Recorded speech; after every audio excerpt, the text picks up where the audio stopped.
बदले की भावना न रखो बच्चा, इसी का नाम संसार है। आप क्या बड़े बड़ों के साथ धोखा होता है, आप तो मतलब संसार में हैं। शिष्य ने गुरु को जहर दे दिया गुरु की संपत्ति पे।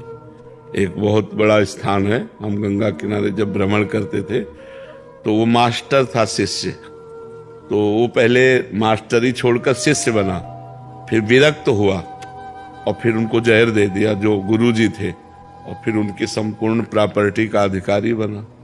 तो संसार तो बड़ा विचित्र है ना। इस संसार का खेल तो अगर आप किसी को उन्नति में ले जाएंगे, वो ये नहीं देखेगा कि इसके कांधे पे चढ़ के हम यहाँ आए हैं, वो तुम्हें लात मार के गिरा देगा।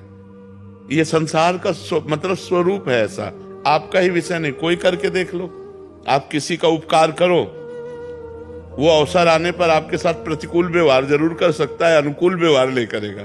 ये संसार का स्वरूप है। तो अगर आप परोपकार करो तो उसे भगवान को समर्पित कर दो, पलट कर उससे मत चाहो। अगर चाहोगे तो दुख ही मिलेगा, ये हमारी पक्की बात समझ लो। यहाँ कपट छल ये बहुत जोर का चल रहा है। कलयुग है, पाए जान जगत में सब जन कपटी कुटिल कलयुगी टंच। कलयुग का ऐसा प्रभाव है कि आपके सामने मुखड़ा कुछ और होगा, पीछे कुछ और होगा। मतलब ये बहुत समझने का विषय है कि हमको परोपकार करना है, पर बदले में वो हमारा उपकार करे ऐसी भावना नहीं रखनी। नेकी कर दरिया में डाल वाले सिद्धांत में चलना होगा तो सुखी रहोगे।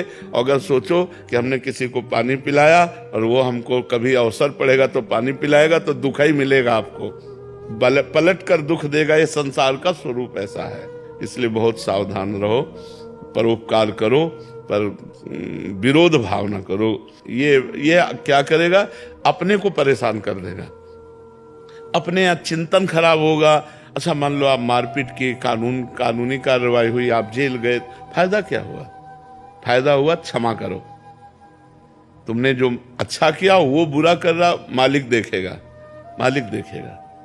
देखो भगवान जब हिसाब किताब करता है ना, तो उसमें इतनी भी कमी नहीं रखता। थोड़ा बड़ा सिस्टम है, सिस्टम बहुत बड़ा है ना, अनंत ब्रह्मांड है, अनंत ब्रह्मांड है, तो हिसाब किताब में देरी जरूर लगती। देखो अपने यहाँ मुकदमा चलते रहते हैं, 10-10 वर्ष नहीं चलते रहते, केस फाइनल होने में 10वें वर्ष मुकदमा चलता रहता है, जबकि एक देश की बात है और अनंत देशों अनंत राष्ट्रों की बातें भगवान के पास है, तो थोड़ा वहां देरी है। पर जब वो हिसाब करेगा तो फिर उसमें राय पाई का अंतर नहीं रहेगा।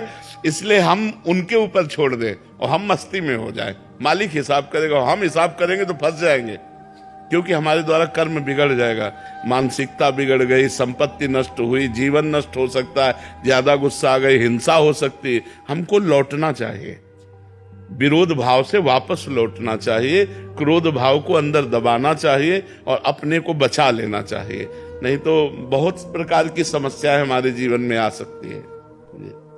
मोनिका जी, राधे राधे महाराज जी।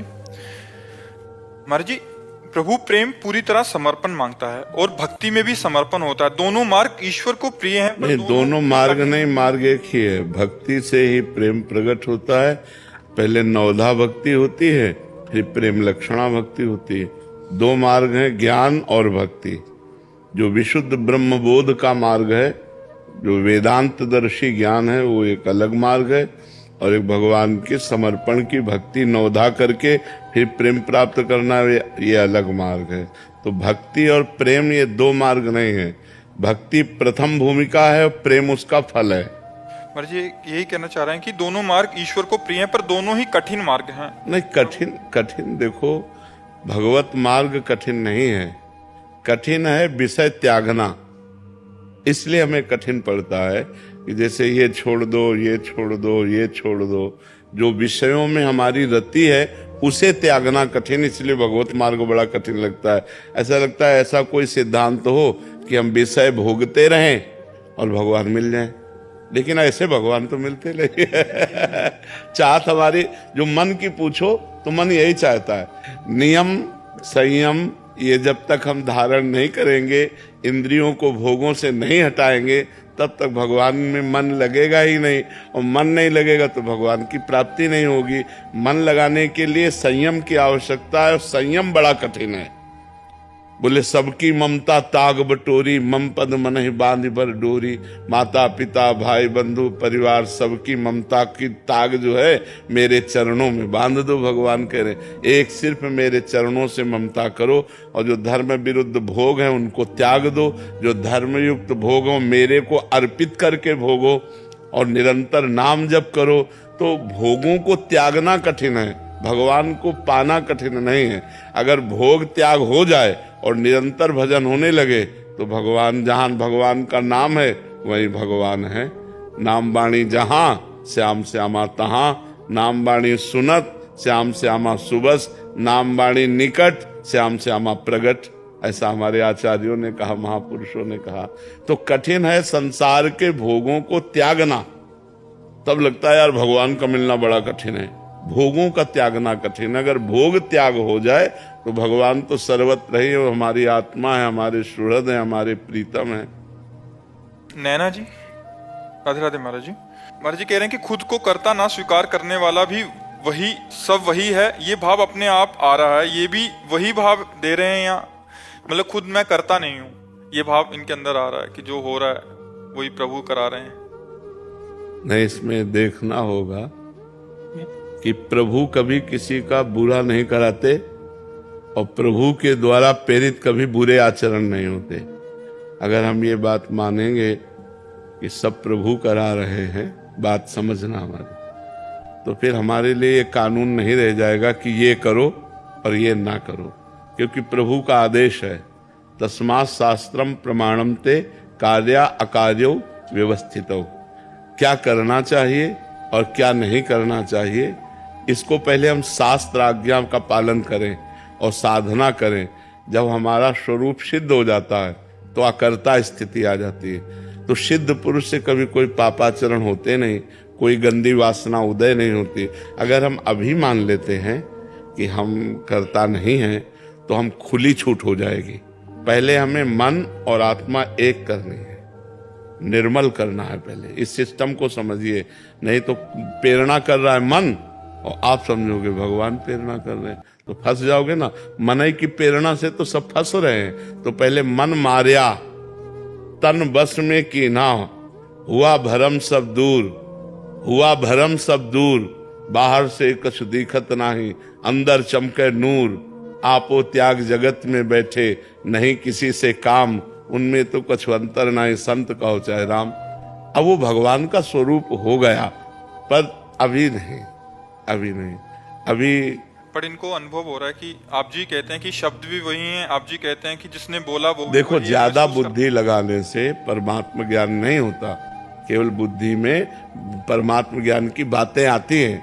अनुभव करो, तुम्हारी इंद्रियां निश्चल हो रही हैं, तुम्हारा मन शांत हो रहा है।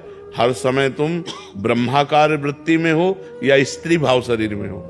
ये बताने की जरूरत नहीं है, ये कहने की जरूरत नहीं। अंदर के अगर भगवान ऐसी स्थिति दे रहे तो धन्यवाद, आप आगे बढ़ो, परमार्थ में बढ़ो। और अगर ऐसा नहीं तो अपनी सावधानी देखते रहिए कि कहीं मन गलत तो नहीं हमें स्थिति के विरुद्ध ले जा रहा हो। कभी कभी हम मन को अपना भगवान मान लेते हैं, तो देखो मन के द्वारा आचरण ऐसे हो जाते हैं जिनमें हमें नीचा देखना पड़ता है। तो मन को थोड़ा पहले हमें संभालना होगा, मन को समझना होगा। मन जब तक निर्मल नहीं होता तब तक वो फंसाने वाला है। तो हम मन की कहीं आज्ञा को भगवान की आज्ञा न मान लें, पहले मन को निर्मल करें और फिर हम इस बात को समझें। और अगर ऐसा हो चुका है भगवान जाने, तो फिर धन्यवाद है, आप आगे बढ़ो। अभय द्विवेदी जी, राधे राधे महाराज जी। महाराज जी, क्या देहाभिमान गलित होने के बाद भगवान का संपूर्ण वैभव उसके हृदय में प्रकाशित होता है, या उसकी योग्यता एवं पात्रता के अनुसार भगवान उसको अपना वैभव देते हैं? योग्यता और पात्रता के अनुसार संपूर्ण वैभव झेलने की तो सामर्थ्य नहीं है। जैसे अर्जुन भगवान के साथ रह रहे थे ना, सखा भाव से भगवान के साथ हंसते खेलते थे, खाते थे, विनोद करते थे, लेकिन भगवान के विराट स्वरूप को देखने की सामर्थ्य अर्जुन की नहीं थी। भगवान ने दिव्य दृष्टि दी, तब भी अर्जुन जी कांप रहे थे, विनय कर रहे थे। तुम आदिदेवा पुरुषा पुराणा तुमस्य विश्वस्य परम निधानम वेत्तासि वेद्यम परमं च धाम त्वया ततं विश्वमनंत रूपम वायुर्मग्निर्वरुणा शशांका प्रजापतिस्तुम प्रपितामहस्य नमो नमस्तेस्तु शास्त्र कृतव्या पुनरश्च भूयोपि नमो नमस्ते। बार बार भगवान को नमस्कार कर रहे हैं और कांप रहे हैं। तो भगवान का विराट उतना ही रूप नहीं था जितना अर्जुन देख सकते थे, उतना ही केवल प्रकाशित हुआ, क्योंकि भगवान की महिमा अनंत है। जैसे सीप समझते हैं ना, सीपी जो समुद्र किनारे होती है, उसमें दो पल्ले होते हैं, ऐसे खोलो तो एक सीपी में समुद्र नहीं समा सकता। ऐसे हमारे छोटी सी बुद्धि में अनंत महिमाशाली भगवान का ज्ञान, महिमा, वैभव ये पूरा प्रकाशित। जितनी क्षमता है उतना ऋषि मुनि महात्मा उतना अनुभव करते हैं, लेकिन असीम और अनंत, जब वो अनंत है तो कहा नहीं जा सकता कि इतनी ही महिमा है। अनंत, समझ रहे ना? तो जितना भजन करेगा, जितना भगवान का चिंतन करेगा, उतने उसके अंदर क्षमता आएगी, वो उतने ही भगवान को जान पाएगा, उतने ही भगवान के वैभव का उसे ज्ञान हो पाएगा। नहीं हो पाएगा। जैसे एक अल्पज्ञ आदमी है, अब वो अपने एक घेरे में जी रहा है, उसको क्या पता स्वर्गलोक, महालोक, जनलोक, तपलोक, सत्यलोक, नीचे क्या आताल, पाताल, तलातल, महातल, रसातल आदि कुछ पता उसको। बस अपने घर परिवार, गांव गली, उतने से मतलब है। उसकी बुद्धि में उतनी क्षमता है। फिर एक है जो पूरे देश का हित चिंतक है, पूरे देश का उसको पता है, यूपी में क्या हो रहा है, बिहार में क्या हो रहा है, बंगाल में क्या हो रहा है, उसको उतनी क्षमता है। और एक है पूरे मृत्युलोक का, देवराज इंद्र, पूरा शासन है उसका, त्रिभुवनपति है, वो स्वर्ग में बैठा हुआ पूरे मृत्युलोक पर नजर, कौन कहाँ क्या कहे, जो उन पर नजर रख रहे हैं वो प्रजापति हैं, जो प्रजापतियों पर नजर रख रहे हैं वो ब्रह्मा जी हैं, जो ब्रह्मा जी पर भी नजर रख रहे हैं वो ब्रह्म है वो परमात्मा है। कैसे उस अनंत परमात्मा को, अगर भगवान से पूछो तो भगवान भी अपना अंत नहीं बता सकते, क्योंकि वो अनंत है। राम न सके नाम गुन गाय, नाम धाम रूप लीला उसकी अनंत है। अनंत शब्द की कोई महिमा थोड़ी बताई जा सकती है। अनंत है, वो अनंत है। अंत हो कि इतना है तो जाना जा सकता है अनंत की महिमा। हाँ, तो इसलिए श्रुति, संत, वेद, पुराण सब उनकी महिमा गा रहे हैं, लेकिन वेद भी कहता है नेति नेति, नाइति नाइति, इतना ही नहीं है, वो अनंत है। वो इसीलिए बस नमस्कार है, और जो जितना भजन करता है उतना ही अनुभव कर पाता है। चित्रा जी नोएडा से। श्री हरिवंश महाराज जी, गुरुदेव आत्मज्ञान और ब्रह्म ज्ञान क्या है? एक ही बात है, वही ब्रह्म ही आत्मा है, आत्मा ही ब्रह्म है। उसी को पर्यायवाची समझो। जैसे जल वारि तोय, जल भी वही है, वार भी वही है, तोय भी वही है, आत्मा भी वही, परमात्मा भी वही, ब्रह्म भी वही है, भगवान भी वही है, हरि भी वही है, नारायण भी वही एक है।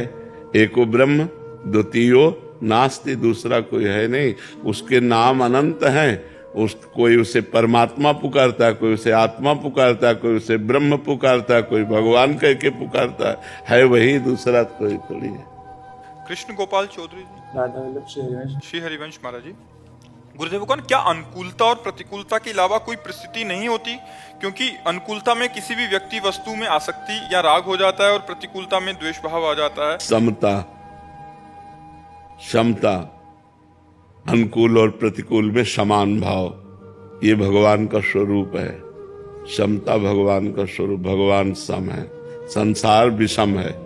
अनुकूलता में सुख, प्रतिकूलता में दुख, अनुकूलता में राग, प्रतिकूलता में द्वेष, अनुकूलता में लाभ, प्रतिकूलता में हानि, ऐसा है ना। तो ये अनुकूलता और प्रतिकूलता द्वंद्व है, और द्वंद्व विमुक्ता, इन द्वंद्वों से जो मुक्त हो जाए वही भगवान का भक्त है। तो नाम जप करो और भगवान से प्रार्थना करो कि हमें ऐसा ज्ञान दो कि हमारी अनुकूलता प्रतिकूलता में समान स्थिति रहे। अनुकूलता प्रतिकूलता में समान स्थिति आ गई तो क्या कहना, फिर वो तो महात्मा हो गया। द्वंद्वैर विमुक्ता सुख दुख संगई गच्छन्त मूढ़ा पदमव्ययम तद, वो अव्यय पद का अधिकारी हो जाता है जो इन द्वंद्वों से मुक्त हो जाता है। मान अपमान लाभ हानि सुख दुख का जिसके हृदय में कोई प्रभाव नहीं पड़ता, हर समय भगवदानंद में जो मस्त रहता है, वो महात्मा दुर्लभा। ऐसे संत मिलना, ऐसे भगवान के भक्त मिलना बड़ा दुर्लभ, जो सम हो चुके हैं। किसी भी स्थिति में उनके हृदय में कोई हलचल नहीं होती, वो भगवान में स्थित रहते हैं।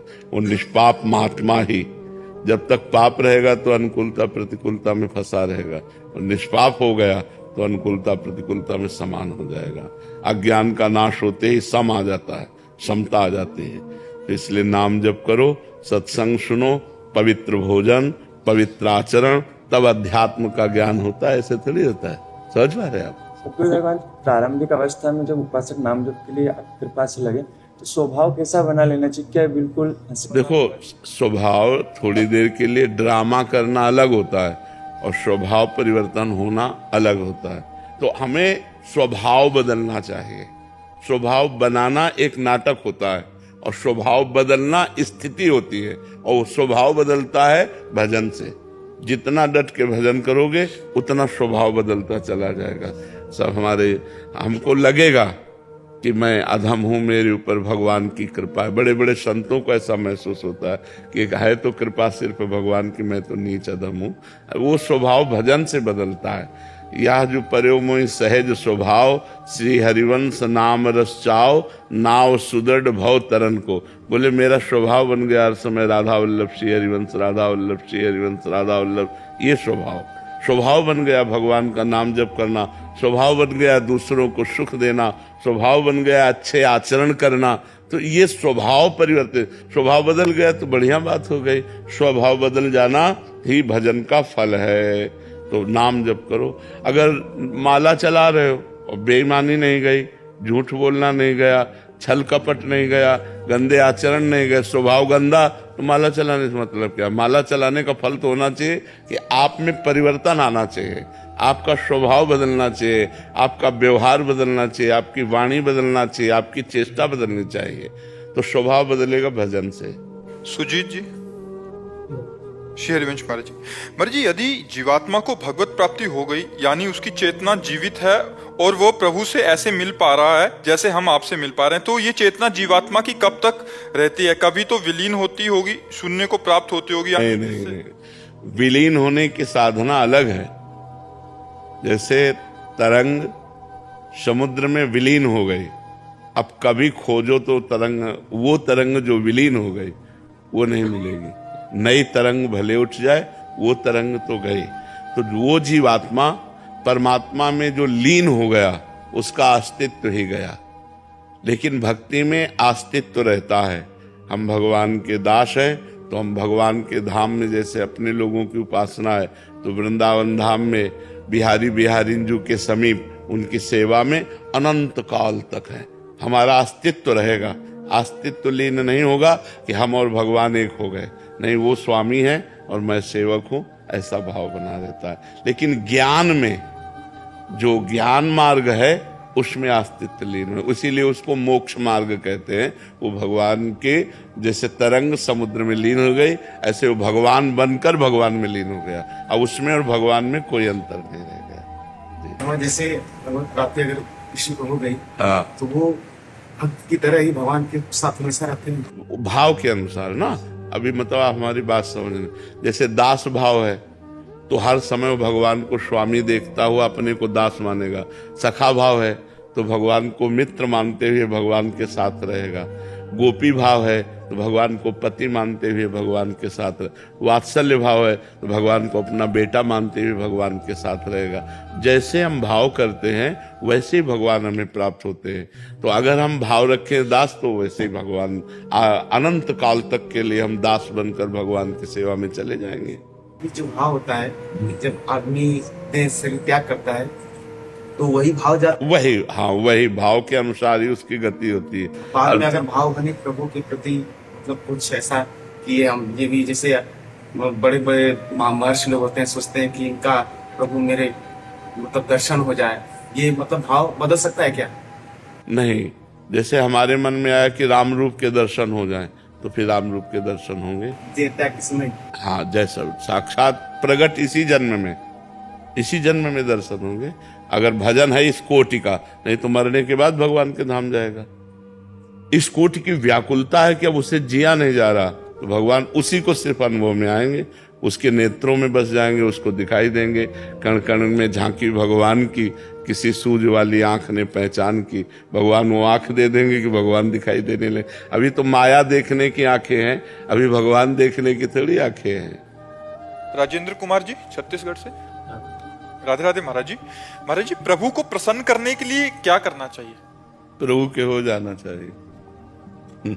होते कैसे हैं महाराज जी? नाम जप करो, लीला चरित्र सुनो, लीला चरित्रों का पाठ करो, घर में ठाकुर सेवा विराजमान करो और चराचर जगत में भगवत भावना करो। इसी से प्रभु अपने हो जाते हैं। मैं निवेदन था महाराज जी, आपकी कृपा दृष्टि होगी तो जल्दी रास्ता पहुंच जाएगी। कृपा तो बहुत है, बिना कृपा के मनुष्य शरीर नहीं मिलता, बिना कृपा के धाम आने को नहीं मिलता, बिना कृपा के संत संग नहीं मिलता। तो कृपा तो बहुत है। हम अपने ऊपर अपनी कृपा कर लें कि निरंतर नाम जप करें, भगवत नाम स्मरण करें। नाम स्मरण से सब बात बन जाती है। जो नाम का निरंतर स्मरण करता है वो भगवान को निश्चित प्राप्त होता है। हर समय नाम सुमिरन चलना चाहिए, अंदर अंदर खूब नाम सुमिरन चलना चाहिए। कामेश चतुर्वेदी जी। महाराज जी राधे राधे। महाराज जी, गुरु मंत्र शिव जी का है, गुरु द्वारा नाम सीताराम अथवा राम राम का है। गुरु जी, क्या इसी प्रकार निरंतर साधना करते रहने से क्या मुझे भगवत प्राप्ति हो जाएगी? जब होगी तो किस परम शक्ति, किस स्वरूप के माध्यम से? जिसमें प्रधानता हो जाएगी। जैसे प्रधानता हो गई शिव पे, तो शिव रूप के दर्शन होंगे। राम रूप की प्रधानता हो गई तो राम रूप के दर्शन होंगे। महाराज, मैं गृहस्थ में अपना जो नहाने के बाद शुद्ध अवस्था में अपना नाम जप कर सकता? नहीं, नहाने के बाद मंत्र जप। हाँ, मंत्र जप और अन्य समय नाम जप। हाँ, अंत समय नाम जप। तो जो नाम ज्यादा जाप मतलब दिन भर रहता है, नाम जाप दोनों का फल एक ही होगा, जो चाहोगे। मतलब मेरा मतलब जो आप कहते हैं कि एक परम शक्ति से तो आ जाएगा, वो अपने आप आ जाएगा। आप जपो तो डट के, एक में आ जाओगे, अपने आप आ जाओगे। भगवान शिव कृपा करेंगे, राम जी के चरणों में राम जी कृपा करेंगे, शिव जी के चरणों में। अब वो एक जगह कहाँ लाते हैं ये उनकी बात है। तो अपने को तो केवल जपना चाहिए, अपने को आगे की बात नहीं सोचनी चाहिए। अपने को कदम बढ़ाना चाहिए, कहाँ पहुंचते हैं वो पहुंचाने वाला जाने, वो तो साथ ही चल रहा है ना। तो आप खूब भजन करो, इसकी चिंता मत करो। स्नेहलता जी। राधे राधे महाराज जी। गुरुजी, मैं भगवान के सामने बैठकर रोजाना श्री विष्णु सहस्त्रनाम, श्री सूक्तम, श्री कनक धारा स्तोत्रम, आदित्य हृदय स्तोत्रम, दामोदर अष्टकम, महाराज जी कह रहे हैं कि बहुत सारे स्तोत्र पढ़ती हूँ बट नाम जप नहीं करती। तो क्या स्तोत्र पढ़ने से मुझे लाभ मिलेगा? स्तोत्र पढ़ने से लाभ मिलेगा, लेकिन परम लाभ के लिए तो निरंतर नाम। मान लो आप स्तोत्र पढ़ के उठी और मर गए, और उस समय आपका चिंतन, अगर चिंतन नहीं है और मृत्यु हो जाती है, तो जो चिंतन है वही परिणाम मिलेगा। ये स्तोत्र आदि जहां जाओगी वहां तुम्हें लाभ तो देंगे, लेकिन जो कल्याण है, जो मंगल है, वो तो अंतिम चिंतन का होता है। अंतःमति सुगति। तो अंतःमति सुधारने के लिए हर समय नाम जप करना पड़ेगा कि नहीं? पता नहीं कब मृत्यु हो जाए, हमें क्या पता। तो हर समय नाम हमें सुमिरन करना चाहिए। नाम का अभ्यास करो, धीरे धीरे नाम का अभ्यास करो। पंडित सुधीर ओझा जी। राधे राधे राधे महाराज जी। महाराज जी, कभी कभी अत्यंत अधीर हो जाना एवं कभी कभी क्रोधित हो जाना, ये लक्षण कैसा है? एवं किसी बात को साफ साफ कह देना, हृदय में कुछ नहीं रखना, गुप्त ना रखना, ये गलत है क्या? नहीं, कुछ बातें तो गुप्त रखी जाती हैं। बातों का विचार करना चाहिए कि कौन सी बात गुप्त रखनी, कौन सी बात कह देनी। जैसे गुरु मंत्र में उसको गुप्त ही न रखें, अपने गुरु जी की बातें हैं वो गुप्त न रखें, अपनी साधना की बातें गुप्त न रखें, तो कुछ नहीं रह जाएगा, साधना ही नहीं बनेगी। कभी कभी आत्मबोध होता है कि मेरे अपने नहीं, सपने। आत्मबोध जब होगा तो गाना बंद हो जाएगा। आत्मबोध अलग चीज है और बौद्धिक ज्ञान अलग चीज है। बौद्धिक ज्ञान अलग चीज है आत्मबोध अलग चीज है। बौद्धिक ज्ञान में तो आप वेदांत बोल सकते हो, आप गीता भागवत कंठस्थ कर सकते हो, लेकिन आत्मबोध खत्म खेला तो कभी कभी गृहस्थ को त्यागने का भी विचार होता कुछ त्यागने की जरूरत है। क्या त्यागना? सर्वम खलमिदम ब्रह्म। त्यागना क्या? जानना है। हाँ, उसके जानने की प्रक्रिया। आपने आत्मबोध कहा ना, पहले आपने डिग्री की बात कर दी, फिर आप ककारा की बात करोगे तो मिलान नहीं बनता। तो जैसे हम आत्मबोध की तरफ जब चलना चाहते हैं तब हमारा पहला कदम होता है त्याग। और त्याग का मतलब बाह्य त्याग नहीं होता, आंतरिक त्याग होता है। अगर हम अपनी बहन के पास बैठे हैं तो हमारे अंदर क्या भाव आएगा? गलत तो नहीं आ सकता ना। अगर हम पराई बेटी के साथ बैठे हैं तो वही भाव आना चाहिए। जैसे हमारी बहन वैसे भाव आए तो मानो हमारा आंतरिक भाव ठीक है।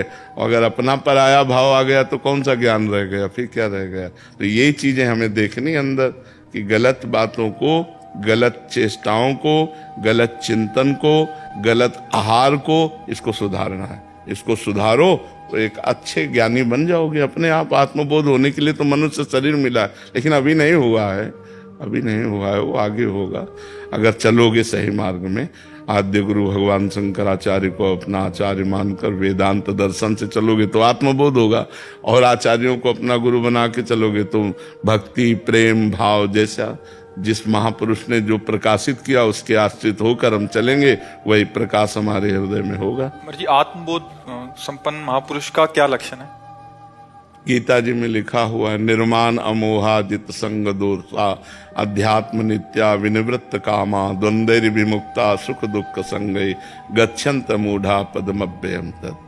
मान रहित, मोह रहित, किसी संग का कोई प्रभाव नहीं, किसी द्वंद्व का, मान अपमान, लाभ हानि, सुख दुख, जन्म मृत्यु, इसका कोई प्रभाव नहीं, इसका कोई प्रभाव नहीं। जो निरंतर अपने स्वरूप में स्थित है, जिसकी सारी कामनाएं शांत हो चुकी हैं, जो सुख दुख में समान भाव रखता है, वो परम पद का अधिकारी है, अव्यय परम पद का अधिकारी। आत्मबोध हो गया, अपने सिवा कुछ है ही नहीं, फिर किससे वैर, किससे राग, किससे द्वेष। जी, वेदों का पढ़ने का, शास्त्रों के पढ़ने का, यहाँ उसका फल क्या है महाराज जी? उसका फल है गुरु में रति होना, और गुरु के चरणों की प्रताप से आत्मबोध प्राप्त होता है। इसीलिए लिखा है, नायम आत्मा प्रवचनेन न लभ्या न मेधया न बहुना श्रुतेन। ये आत्मज्ञान बहुत प्रवचन करने वाले को नहीं होता, ये आत्मज्ञान बहुत बुद्धिमान को भी नहीं होता, ये आत्मज्ञान बहुत प्रवचन सुनने वाले को नहीं होता। जिसे आत्मा वर्ण कर लेती है उसे होता है, जिस पर गुरु कृपा है उसे ये आत्मबोध होता है। तो इसलिए समस्त शास्त्रों के पठन श्रवण का फल है गुरुदेव में परब्रह्म बुद्धि हो जाए, गुरुदेव के वचनों के अनुसार हमारा जीवन हो जाए, गुरुदेव ने जो नाम मंत्र, उपासना, महावाक्य दिए उन पर हमारा चिंतन स्थित हो जाए।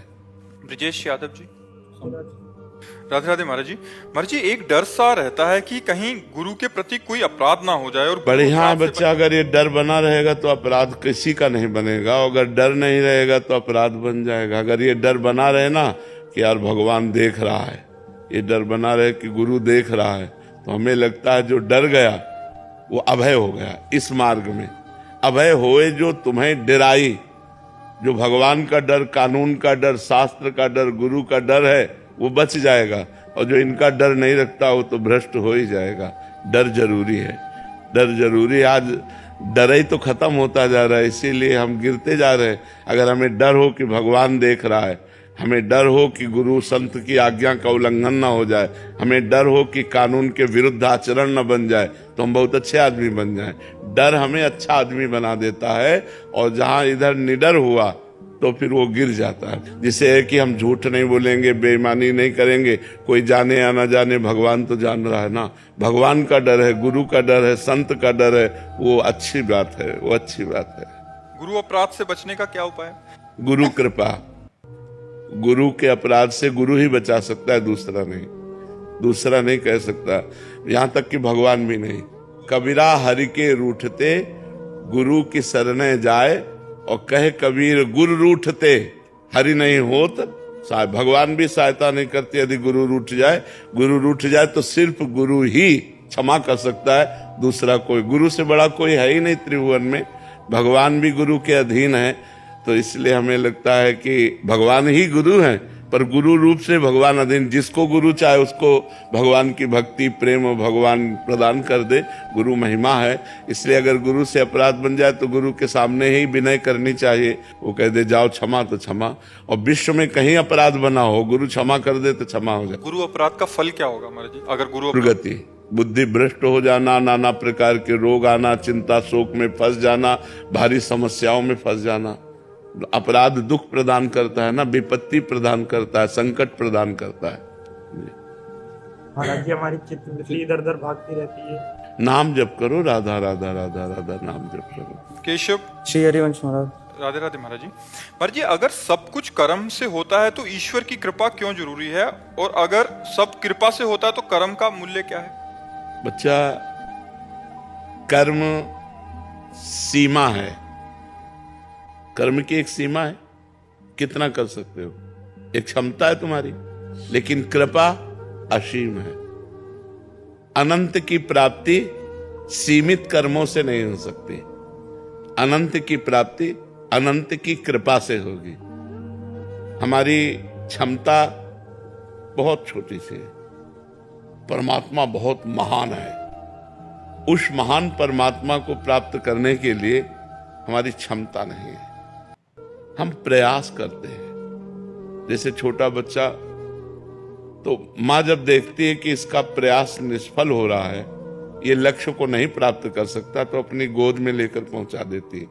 तो माँ जो गोद में लेकर पहुंचा रही वो है कृपा, और जो कर्म है वो हमारा, वो उस बच्चे की तरह है जैसे जो अपने पैरों से चल नहीं पाता, केवल घुटनों से रेंग पाता। माता ने देखा कि डेहरी बहुत बड़ी है, ये पार नहीं कर पाएगा, तो गोद में लिया, उधर कर दिया। वो है कृपा। भगवान की कृपा और हमारा कर्म दोनों को देखना होगा। जब तक वो बालक रेंगता हुआ घुटनों के बल चला नहीं, तब तक माँ की कृपा नहीं हुई, और जब वो चला और डेहरी नहीं नांग पा रहा देहली, तो माता ने नंगा दिया। तो कृपा और प्रयास दोनों जरूरी है, इसमें न कोई हम ये कहें कि बड़ा न छोटा। जब हम प्रयास करते हैं और हमारे प्रयास को प्रभु देखता है, तो वो अपनी कृपा रूपी गोद में लेकर के इस संसार समुद्र से हमें पार कर देता है। लेकिन हम प्रयास ही न करें, हम प्रयास ही न करें तो फिर अनुभव, कृपा का अनुभव नहीं होगा। हमें प्रयास करना, जैसे आप लोग प्रयास किए तो वृंदावन आए, प्रयास किए तो सत्संग में बैठे, प्रयास किए तो आपको वाणी सुनने को मिल रही है। तो ये जो वृंदावन आना हुआ, ये कृपा हुई। प्रथम यथामति प्रणवों श्री वृंदावन अतिरम्य, श्री राधिका कृपा बिनु सबके मनन अगम्य। तुम्हारे मन में भी जो बात आई, चलो वृंदावन चलते हैं, ये श्री जी ने प्रेरित किया। लेकिन चलना तो आपको पड़ा ना, बस में, ट्रेन में, जो भी आप जैसे भी आए, प्रयास तो आपका और कृपा लाडली जी की। तो ये दोनों जरूरी है।